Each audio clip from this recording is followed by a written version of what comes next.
السلام عليكم ورحمة الله وبركاته. عاملين ايه؟ يا رب تكونوا بخير. النهارده هنعمل العيش البلدي. هعمله معاكم بخطوات سهلة جدا وبسيطة، وهنعجن العجينة كده على ايدينا، مش هنعجنها في العجان علشان الناس المبتدئة تعرف بقى العجينة المظبوطة. وكمان هقولك على خطوات مهمة جدا، بس يا ريت تتابعيني للآخر. ويا ريت لو أول مرة تشوفيني يا ريت تدعميني باللايك واشتراك للقناة علشان يوصلك مني كل جديد. في الأول كده هنسمي الله ونصلي على الرسول عليه أفضل الصلاة والسلام. انا معايا كده 15 كيلو دقيق مدعم، الدقيق الاسمر. لو حابه بقى تخلطي مع الدقيق الاسمر دقيق زيرو او دقيق قمح، العيش البلدي هيطلع معاكي تحفه. لو هتعمليه وحديه يبقى لازما بقى تشوفي خطوات العجين المظبوطه. في الاول كده انا نخلته وطلعت منه النخاله. طلع حوالي كده نص كيلو نخاله، يبقى معايا كده 14 كيلو ونص. اهم حاجه في العيش البلدي هو العجين، وعايزاكي بقى تخلي بالك من خطوات العجين. انا في الاول ضفت بقى مع الدقيق الملح، معلقتين كبار ملح، وضفت معلقتين ونص خميرة فورية علشان الجو بدأ يبرد. وكمان المرة دي انا دفيت المية زي دمع العين، كل ما الجو هيبرد كل ما هندفي المية. ورجعت قلبت بقى الخميرة مع الدقيق كويس ونزلت بالمية. المية بقى انزلي بيها واحدة واحدة، ما تطريش العجينة في الاول خالص.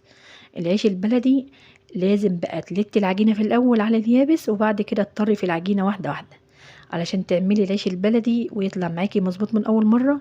اظبطي العجينة، يعني لو تعبتي شوية ريحي وارجعي اعجني فيها تاني. أنا عجنت المرة دي مش في العجان، عجنت كده على ايدي علشان بس لو لسه مبتدأ تشوفي نفس خطوات العجين وتمشي عليها. هنقلب كده لحد ما الدقيق يختفي، وبعد كده هنوقف بقى مية خالص ونلت العجينة على اليابس. وكل بقى ما تلتي العجينة كل ما النتيجة هتطلع معاكي في الآخر تحفة، والعيش هينفخ معاكي. في أول العجين هتلاقي العجينة خشنة وكمان يابسة جامد، بس كل ما تعجني فيها وتنزلي بالمية واحدة واحدة وتلتيها، في نهاية العجينة هتكون ناعمة معاكي، واللهم بارك هتبقى طرية وفي نفس الوقت يعني مش طرية قوي بتتلزق. علشان ما تغلبكش لو لسه مبتدأ، خلي العجينة بقى في الوسط. ازاي بقى نعرفها عجينة في الوسط معايا؟ هقولك هتعملي ايه علشان تعرفي العجينة معاكي في الوسط ازاي. اهم حاجة بس ما تكونش عجينة طرية بتتلزق، هتغلبنا جدا في وقت الرح. وكمان العجينة اليابسة هتاخد معانا كده رح كتير، والعيش بتاعها هيطلع مجلد وناشف مول الفرن. انا عجنت العجينة، شايفين العجينة نعمت ازاي؟ اللهم بارك، وخلع من ايدي خالص مش لازقة خالص. هعمل بقى اختبار كده للعجينة، وهقطع رغيف وهحطه على وش العجين. لو سرح معايا جامد تبقى كده عجينتي طرية، لو سرح معايا على بسيط تبقى كده العجينة في الوسط. لو ما سرحتش خالص العجينة يبقى لسه عايزة مية، وننزل بالمية واحدة واحدة.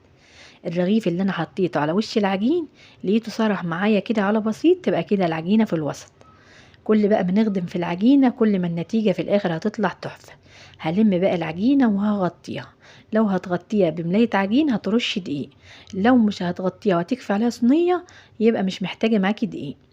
علمت بقى الطشت كده علشان اشوف العجينة رفعت معايا ولا لا. اللهم بارك، شايفين بقى العجينة عملت معايا بقى فقاعات، وكمان جات لي العلامة اللي انا علمتها. خد معايا بقى كده ساعة ونص، بس مفيش مشاكل خالص لو طول معاكي شوية وقعد نص ساعة تاني. هتقومي بقى ترشي النخالة وتقلي شوية، لو هترشيها في صواني تقلي علشان ما يلزقش معاكي. ولو هتفرشي على ملاية عجين جنب الفرن هتقلي برضو شوية علشان ساعة ما تيجي تلقطي الرغيف ما يلزقش معاكي على الفرشة. انا هقطع معاكم بزيت، بس لو انت هتقطعي بدقيق هتغطي علشان ما يعملش معاكي طبقة ناشفة على وش العجين. ملاية عجين كده اخر ما بتخلصي، وتغطي بقى العيش اللي انت قطعتيه، وتوسعي بايد عن بعضه، وتظبطي بقى حجم الرغيف على حسب المطرحة اللي انت هتخبزي عليها. يعني انا لو قطعته كبير هرميه على المطرحة الكبيرة، لو جه معايا وسط هرميه على المطرحة الوسط. اللهم صل وسلم وبارك على سيدنا محمد وعلى ال سيدنا محمد. يا ريت لو لسه بتشوفيني يا ريت تدعميني بلايك جميل منك. يلا بقى حطوا لايك وتعالوا نكمل مع بعض بقية الخطوات. اهم حاجة ما نستعجلش ونقوم نخبز الا لما نلاقيه خمر على النخالة. يعني اخد معايا كده ربع ساعة على النخالة. شغلت بقى الفرن سخن، خد تسخين كده 10 دقايق. قمت بقى اخدت اول رغيف، اول ما سخن وطيت البلاطة وخليت الجنوب عليه. لو عايزه تريحي بقى والريحه تطلع معاكي مظبوطه وكمان تتعلمي الريحه بسرعه، يا ريت بقى تمسكي المطرحه كده من تحت اليد، هتساعد معاكي ان انت تعرفي الرغيف يلف معاكي من على المطرحه، وكمان تطلعي من تحتيه النخاله. الخطوه دي مهمه جدا وهتساعدك ان انت تعرفي تريحي، وهي الخطوه اللي انا اتعلمت بيها وكلنا بنتعلم بيها. لو مسكتي بقى المطرحة من فوق الرغيف بيبقى تقيل وانت بترحيه، وهيبقى صعب جدا على اي حد لسه مبتدئ. يا ريت بقى تجربي الخطوة اللي انا قلتلك عليها، وعجينتك كمان تكون مظبوطة. ولازم بقى يكون معاكي مطرحتين، وجنبيكي كمان شوية نخال على شوية دقيق علشان تعرفي ترحي وترشي على المطارح، وكمان الرغيف ما يلزقش معاكي خالص.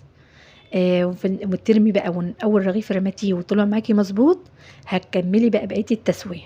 اما لو لقيتيه فيه نفطة هقولك بقى اصبري عليه شوية لسه ما اختمرش، وكل بقى ما يختمر معاكي على النخالة والفرن يسخن، العيش البلد هتيجي تخبزيه هيطلع معاكي مظبوط. ما تستعجليش بقى على الخطوات، وكل خطوة كده تاخد راحتها، ان شاء الله هتخبزي العيش البلدي وهيطلع معاكي مظبوط. ولو بتيجي ترميه بقى في الفرن وبيتلخبط معاكي، هقولك اللي لسه مبتدئ بيجي يرمي بيخاف من شكل النار، وكمان لازم يكون قاعد على حاجة عالية عن الفرن علشان ساعة ما تيجي ترميه تنطريه، والرغيف يترمي معاكي مظبوط. وامسكي بقى المطرحة من ورا كده من اليد وانت بترميه، ان شاء الله هتعرفي ترميه. وكمان لو عايزة تتعلمي اكتر حاولي ان انت ترمي من مطرحة لمطرحة في الاول، وبعد كده الرمية في الفرن سهلة جدا. اهم حاجة بقى لو العيش بيتلزق معاكي على المطارح، هقولك العجينة كانت طرية جدا معاكي وهتغلبك وعليتها هيبوظ.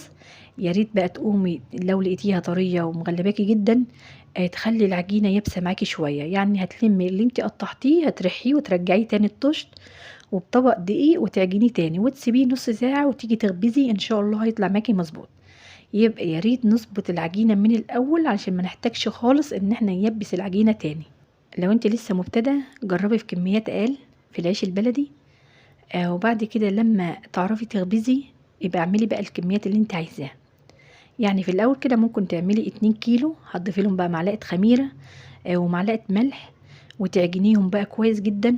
ويا ريت نلتزم بالخطوات مظبوط، يعني نسيب العجينه تختمر كويس جدا في الطشت، وبعد كده لما تختمر معانا على النخاله علشان نخبزها، هنيجي بقى نخبز اول رغيف هيطلع معانا مظبوط. العيش البلدي سهل جدا ومفيهوش اي حاجه صعبه خالص. ولو لسه مبتدئه ومش سريعه في الرح، يا ريت توطي البلاطه زي الشمعة خالص علشان بتاخد وقت بين الرغيف والرغيف على ما ترميه، فهتلاقي بقى البلاطه تسخن معاكي هتحرق معاكي العيش. ويا ريت توطي الشعله لحد ما ترمي، وبعد كده تبقى تعلي الشعله، ان شاء الله هتخبزي العيش البلدي وهيبقى معاكي تحفه. اللهم بارك، العيش كل ما الفرن سخن كل ما العيش كان بينفخ، وكمان علشان عجينته مظبوطه. يبقى اهم حاجه هي خطوه العجين، لو مظبوطه بجد بقيه الخطوات هتبقى سهله جدا. اللهم صل وسلم وبارك على سيدنا محمد. بجد العيش طالع طري ومش مجلد علشان العجينه كانت مظبوطه. اللهم بارك. الكميه اللي انا عملتها النهارده هسيبها لما تبرد، وبعد كده هقطعها واشيلها في اكياس هفرزها، وكل بقى محتاج من الكميه هطلع منها. بجد تحفه العيش الطري. اتمنى بقى ان انت تعملي العيش البلدي في البيت وتجربيه، بس تمشي على نفس الخطوات. واتمنى بقى ان يكون شرح بسيط، واتمنى ان تعملي بلايك واشتراك للقناه.